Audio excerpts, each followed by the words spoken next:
Sonic Unleashed has got to be my favorite Sonic game ever, which is why the title has Big 3 in the name. I know a lot of people kinda hate it, but I think it's a good game, despite it being difficult, and I just wanted to talk about it and give an actual opinion on it. Now some of you OG fans may be wondering, didn't he already talk about Unleashed? Yes, I did, and that video was a 2-pack of ass. So I'm redoing it. But before we get into the video, comment your thoughts on Sonic Unleashed, and without further ado, let's get started.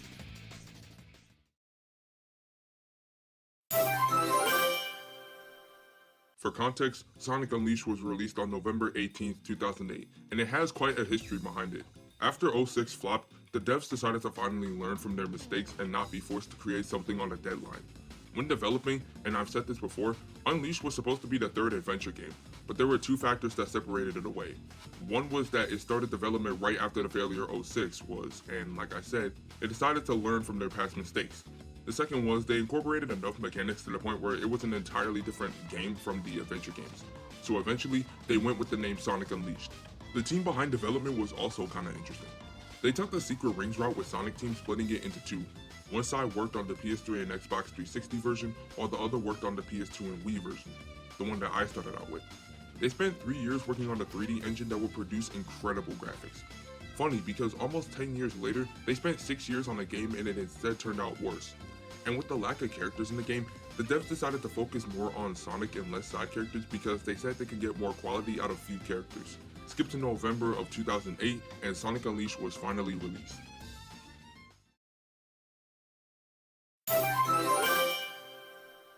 I've said this before, but I'll say this again. The storytelling in Unleashed is perfect. The first major part starts with this immaculate cinematic cutscene with Sonic and Eggman fighting in space. But this time, Eggman has finally won. As Sonic is captured, Eggman takes control of the Chaos Emeralds and gives Sonic a new form, the Werehog. As he launches Sonic back onto Earth, he runs into this guy, Chip, who lost his memory. So Sonic agrees to help him find his memory and learn how to use the Werehog. The second major part is towards the end where we finally learn the history with Dark Gaia. We learn that Chip's real name is Light Gaia, and that he and Dark Gaia have been going at each other in this 1,000-year war. Now that Dark Gaia is awakened, it's up to Sonic and Chip to restore the world from broken pieces, and stop Eggman from trying to use Dark Gaia. Like I said, this is probably one of the better Sonic games if we're solely talking about storytelling. The way they can tell a story about an identity crisis and end it with a heartbreaking split between two beings is genuinely impressive. In later games, they got rid of deep storytelling until Frontiers, but back in this era, the stories just hit different. 06, Secret Rings, Black Knight, even SA2 had an identity crisis with Shadow. It's just a good story overall, and it's kinda sad that, like I said, we don't really see this type of writing outside of Frontiers. Hopefully the next mainline game does something like this, but who knows.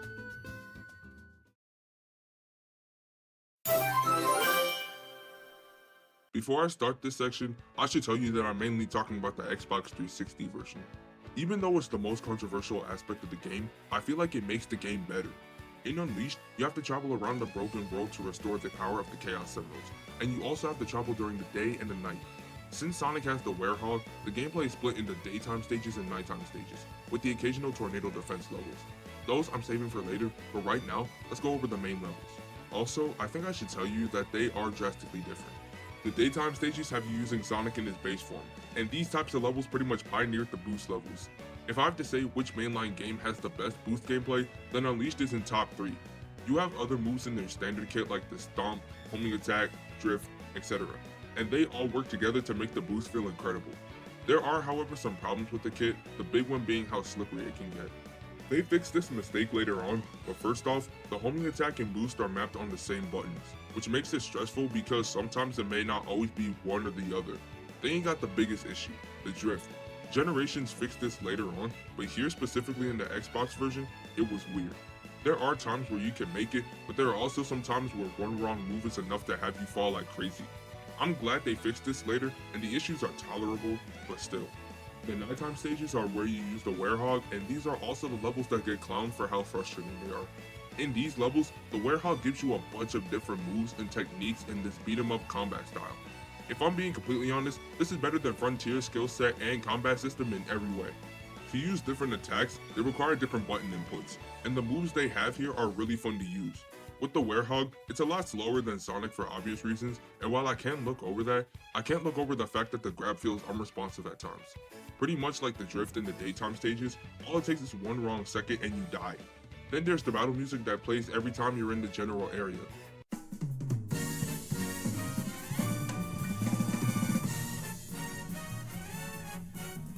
Like, why does it have to play everywhere you go? As you go through the day and night stages, you also have to collect sun and moon medals that are scattered throughout the levels. The daytime stages hold the moon medals, while the nighttime stages hold the sun medals. These were pretty much the red star rings before they were a thing, but I'm gonna go into full detail later. You also have some boss fights in the Werehog, where you throw and move objects, whereas the bosses for regular Sonic have you boost towards them to get more hits in. Here, I would not recommend doing these more than once, specifically the Werehog levels. If you want to get better at the game and master it, then by all means be my guest, but if you're like me and want to finish the game, then I don't recommend it. The final boss did have me spending 3 months on it, but that's kind of what made the game fun to look back on. Sure, I got mad for dying at the same Dark Gaia part. Sure, I was angry at those Sonic platforming sections in between, but it was what made the ending so satisfying. Overall, the gameplay is fun, but it can be frustrating as hell at times.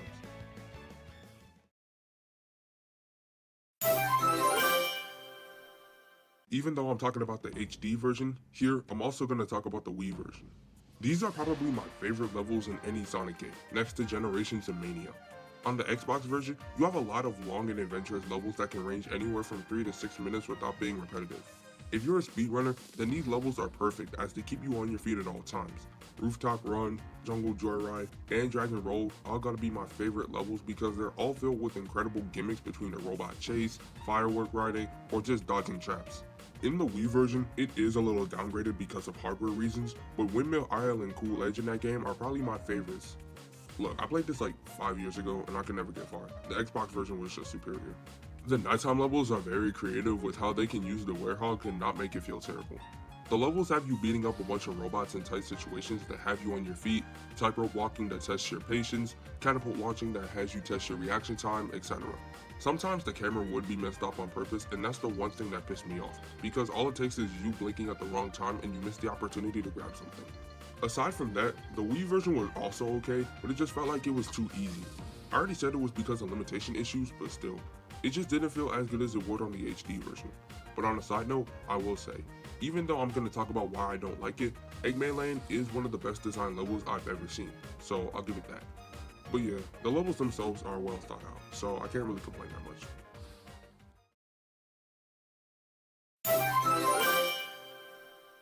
It was perfect. Perfect. Everything, down to the last minute details. For a game that came out in 2008, the graphics here are some of the best I've ever seen. Everything just sticks out and it feels fun to go through and look at all of these stages. Their inspiration for these areas are a bunch of real spots in the world, and they do a perfect job matching the energy and vibes that they bring. Apotos inspired by Greek architecture, Spagonia inspired by Italy's Siena, Chunnan inspired by the Great Wall, etc.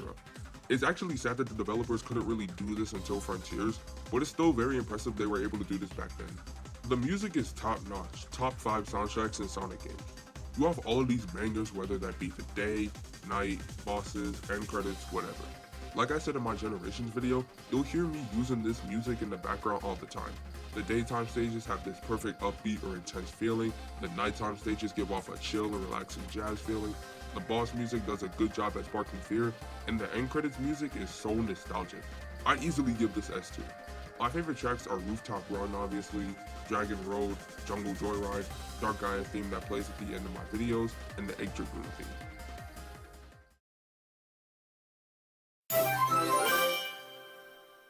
Okay, if you watched the original video, then you know exactly what I'm going to talk about first. The tornado defense levels. Easily some of the worst designed levels in any Sonic game, next to the auto-scrolling levels and forces. In these levels, you fly in the tornado with tails and you have to take down drones that come from the egg cauldron. There's no healing, no checkpoints, and you have to act in the span of a second or else you start all over again. I have been hoping for a game where you use the tornado, and they were obviously trying to make it fun, but instead made it painful. In the beginning, you can't continue unless you beat phase 1, and towards the end, you can't get to Eggman Land until you complete phase 2. Probably explains why I know the Xbox mapping by heart now. Next is Eggman Land. This isn't as bad because I think it's one of the best design levels in the game, but that's in terms of length and engagement. As far as gameplay, not so much. The biggest issue here, and in most of the game actually, is the camera. Sometimes it forces you to go incredibly slow, and even then, you could go just a bit too far on one pipe or rod and waste 10 lives just getting past it. Then some of the enemies can have you in an endless loop of damage. Specifically you. And then my absolute least favorite part is the medal collecting. I'm so glad that they traded this for the red star rings and made them non-mandatory, because if this was the case later on, I would have hated games like Frontiers and Generations. In Unleashed, you need to collect around 120 sun and moon medals to go to the final boss. On paper, it seems like a fun idea, but actually doing it is insufferable. Sometimes they put them right in your path, or sometimes they'll put them in the most obscure places imaginable. So now you have to continuously go through the level until you finally get it. Eggman Lane wasn't that bad looking back on it, but everything else I talked about in this section just made it hard to play through for a first timer.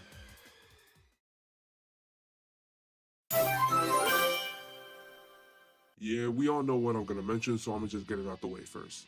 At the beginning of the game's history, IGN pretty much set it up for failure, and it's all thanks to this man right here, the man who single-handedly ruined any chance of Sega really acknowledging Unleashed. It was already bad that 06 pretty much had a lot of fans side-eyeing the franchise, but after IGN unprofessionally reviewed it, it pretty much is over. I understand it's an opinion, but I feel like they took the one person that hated Sonic and told him to review the newest game. With the fanbase, it had a little bit more leeway at launch. One side thought it was one of the best Sonic games in the franchise, while others thought it was one of the worst. And like I said earlier, it mainly came down to how you viewed the Werehog. The main debate about the Werehog was, did it slow down the pace of gameplay or did it keep the gameplay interesting? Me personally, I think it made the game more interesting. If these levels weren't there, it would have just been a regular boost game. However, Unleashed did get more love up to now.